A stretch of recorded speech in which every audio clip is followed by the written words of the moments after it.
जय हिंद। आप सभी का स्वागत है।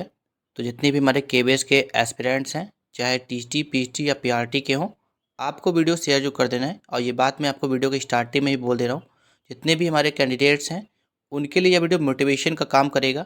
और विशेषकर जो हमारे पीआरटी के एस्पिरेंट्स हैं, काफ़ी तक कमेंट करके मुझसे पूछ रहे थे, तो उनके लिए विशेष रूप से वीडियो बनाया जा रहा है।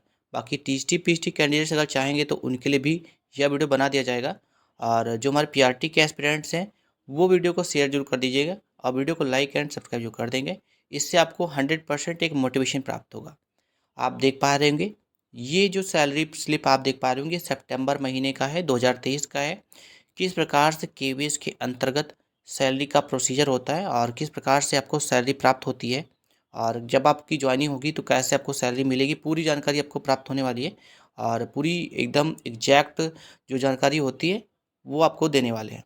विशेषकर जो पीआरटी के एस्पिरेंट्स हैं उनके लिए वीडियो महत्वपूर्ण है, क्योंकि ये पीआरटी की ही सैलरी डिस्कस की जा रही है। क्योंकि पीआरटी के एस्पिरेंट्स काफ़ी देर कमेंट करके पूछ रहे थे, तो ये पीआरटी की सैलरी है, ठीक है। बाकी टीटी पीटी कैंडिडेट्स के लिए अगर हम बात करें तो टीटी पीटी कैंडिडेट्स की भी मैं सैलरी स्लिप आपको दिखा सकता हूँ, लेकिन आपको कमेंट मेंशन करना होगा जितने भी हमारे टीटी पीटी के एस्पिरेंट्स हैं उनके लिए। चलिए स्टार्ट करते हैं। सबसे पहले पे एंड अलाउंस आप देख पा रहे हैं कि सबसे पहले जो होता है वो होता है बेसिक पे। देखिए, ये जो कैंडिडेट हैं इनका ज्वाइनिंग हो चुका है और कुछ दिनों को उसके बाद ये सैलरी बताई जा रही है। आपको एग्जैक्ट सैलरी भी बाद में डिस्कस की जाएगी। फिलहाल के लिए अगर हम बात करें, बेसिक पे जो होगा 39,900 है। हालांकि जब आप ज्वाइनिंग करेंगे तो आपकी जो बेसिक पे होगी वो 35,400 की होगी, ठीक है। बाद में इंक्रीजमेंट होती रहती है। बेसिक पे होती है 39,900। उसके बाद उसमें आता है डियरेंस अलाउंस, जो कि होता है 42%, ठीक है। ये बढ़ता रहता है, जो कि है 16,758। उसके बाद लगता है आपका ट्रांसपोर्ट अलाउंस, जो कि है 1,800 रुपये। और ठीक इसका 42% यानी 756 रुपये आपका डी एंड ट्रांसपोर्ट अलाउंस लगने वाला है। इसके बाद आता है आपका हाउस रेंट अलाउंस, जिसको एचआरए भी बोलते हैं, जो कि 3,591। देखिए, जब जो पूरा मामला होता है वो इस पे ही डिपेंड करता है और सैलरी इस अलग होने वाली है थोड़ी बहुत। इसमें आपने सुना होगा 3 कैटेगरीज आते हैं, जो कि X Y and Z category होते हैं। और तीनों की सैलरी अलग होती है, कुछ विशेष नहीं, बस लोकेशन की वजह से इनकी सैलरी थोड़ी सी ज़्यादा होती है, 3-4 हज़ार। इसमें अगर हम बात करें तो इनके लिए 9% डी लगता है, उसके बाद 18%, उसके बाद 27%, ठीक है। और उसके अतिरिक्त अगर हम बात करें तो बहुत से बच्चे ये भी पूछेंगे सर एक्स कैटेगरी क्या होता है। क्योंकि एक्स कैटेगरी की अगर बात करें, अगर आप कोई छोटे शहर में ज्वाइनिंग आपको मिलती है तो उसको बोलेंगे X category. Then Y category जो होती है उससे थोड़ी सी बड़ी जो सिटी होती है उसके लिए। लेकिन जेड सिटी की अगर हम बात करें तो जेड सिटी यानी महानगर, है ना, जो बहुत बड़ा एरिया होगा, है ना, ऐसे एरियाज को बोलते हैं महानगर। अब आपको मान लीजिए कि एक्स या वाई या जेड में आपको ज्वाइनिंग मिलती है तो किस हिसाब से आपको सैलरी मिलने वाली है उसके ऊपर हम डिस्कस करेंगे आगे। और देखिए, उसके बाद लास्ट में आता है नेशनल पेंशन स्कीम। अब आपको पता ही है कि अब जो पुरानी स्कीम जो थी वो अब तो है नहीं, 2008 के बाद से स्कीम हटा दी गई। अब आपको पेंशन नहीं मिलने वाली है रिटायरमेंट के बाद। तो यहाँ पे आपको एक एनपीएस स्कीम होती है, जो कि नेशनल पेंशन स्कीम के तहत कुछ डिडक्शन किया जाता है, यानी आपकी सैलरी से कुछ हिस्सा एक तरीके से कह सकते हो सेविंग किया जाता है। इसके अतिरिक्त आप देखेंगे तो 60 रुपये आपके पर month KVS employ welfare scheme के तहत कटते हैं। ये आपके हर महीने 60 रुपीज़ कटने वाले हैं। उसके बाद आपका आता है कुछ आपके शेयर्स होते हैं, जो कि आपके लिए बीमा वगैरह कराया जाता है। उसके तहत आपके एनपीएस और जो भी एलआईसी बीमा वगैरह को लेकर के आपके टोटल 7,932 एक और 5,665 एक और, यानी करीब 13,000 के आसपास, 13,500 13,000 के आसपास में आपकी सैलरी में से डिडक्शन होने वाला है, ठीक है। ओवरऑल अगर हम बात करें तो बहुत से कैंडिडेट्स ये भी पूछेंगे कि सर ओवरऑल हैंड में कितनी सैलरी आएगी, यानी हमारे हाथ में कितनी सैलरी मिलेगी, हमारे अकाउंट में कितनी सैलरी आएगी। प्लस बहुत से बच्चे ये भी सोचेंगे कि सर ग्रॉस सैलरी कितनी होती है, टोटल सैलरी मिला करके कितनी बनती है हमारी पर मंथ की, अगर हम स्टार्टिंग से ज्वाइन करते हैं तो, ठीक है। देखिए, जो ये जिस कैंडिडेट की हम बात कर रहे हैं, इन्होंने ज्वाइनिंग कर रखा है, इनके लगभग 1 साल के आसपास ज्वाइनिंग हो चुकी है और थोड़ा सा ज़्यादा भी हो गया होगा। तो इस हिसाब से अगर इनकी बात करें तो इनकी ग्रॉस सैलरी इस समय 70,737 है, ठीक है। लेकिन अगर हम बात करें तो इसमें अभी डिडक्शन भी होता है 70,737। ये ग्रॉस सैलरी ने टोटल सैलरी सब कुछ मिला करके, एनपीएस वगैरह सब कुछ मिला करके डिडक्शन करीब 13,500 के आसपास में इसमें होता है। तो आप समझ सकते हैं कि 70,737 में से अगर आप 13,500 अगर आप निकाल देते हैं तो आप ये मान कर चल सकते हैं कि आपके करीब 67,000 के पास, सॉरी 67 कह रहे हैं, हाँ 57,000, 57-58,000 के आसपास में आपकी सैलरी बनने वाली है, ठीक है, 57,000 कुछ ठीक है। तो ये नेट सैलरी आपकी है जो कि आपको हाथ में मिलने वाली है, आपके अकाउंट में जाने वाली है 57,000 कुछ है।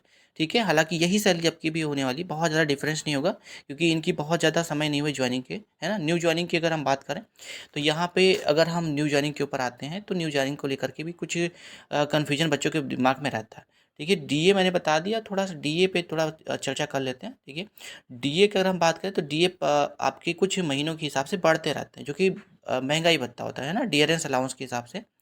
तो इसके पहले हम अगर आपके डीए के ऊपर डिस्कस करें, आपको एक चार्ट दिखाएंगे, चार्ट में पूरा डिस्कस करेंगे, पूरी जानकारी को प्राप्त करेंगे। तो ये आप चार्ट देख पा रहे होंगे पूरा, कि आप ऊपर ही देख पा रहे होंगे केवीएस पीआरटी सैलरी ऊपर लिखी हुई है, और ऊपर ही आप देख पा रहे होंगे इनकम लिखा है, डिडक्शन लिखा है।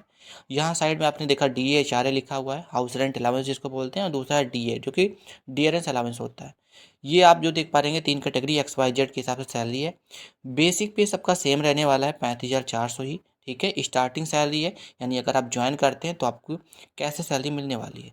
अब अगर आपकी ज्वाइनिंग जुलाई के महीने में होती है तो उस समय अगर हम बात करें तो आपका जो डीए होगा, यानी डियरेंस अलाउंस, यानी महंगाई जो भत्ता होता है 42% होता है। नवंबर में अगर आप ज्वाइन करते हैं तो आपके 45% या 45% आपको डीए दिया जाता है ना। लेकिन चूंकि अभी आपके रिजल्ट्स नहीं आए हैं, मान लीजिए कि आपके रिजल्ट्स आ जाते हैं और आप फरवरी से मार्च के मध्य में आप ज्वाइनिंग कर लेते हैं, जनवरी से मार्च के मध्य में, तो ये मान के आप चलें कि आपकी जो डियरेंस अलाउंस होगी वो करीब 49%, यानी कि सैलरी काफ़ी अच्छी खासी होगी। ठीक है, अभी हम डिस्कस करते हैं आपकी जो XYZ कैटेगरी के हिसाब से आपकी जो सैलरीज है, इसके ऊपर बात करते हैं। सैलरी आपकी बढ़ती रहती है, काफ़ी अच्छी सैलरी होती है। एक बार आपकी जॉब लग गई तो आपके वर्तमान समय में जो भी टेंशन हैं बिल्कुल समाप्त हो जाएंगे। आप एक तरीके से कह सकते हैं कि आपका जीवन खुशहाल हो जाएगा। HRA 9% लगता है X कैटेगरी के लिए, Y कैटेगरी के लिए 18%, और Z कैटेगरी के लिए 27% है ना। ये जुलाई के मंथ की बात हो रही है। DA वही है 14,868 तीनों के लिए है, और उसके बाद TA भी वही है 1,800 रुपये सबके लिए है। DA ऑन TA वही सेम है, बस यहाँ पे हाउस रेंट अलाउंस में डिफरेंस आपको देखने को मिलेगा। X कैटेगरी के लिए 3,186 रुपये है, वो जबकि Y कैटेगरी के लिए 6,372 है, जबकि जेड कैटेगरी के लिए 9,558 रुपये आपके HRA लगने वाला है।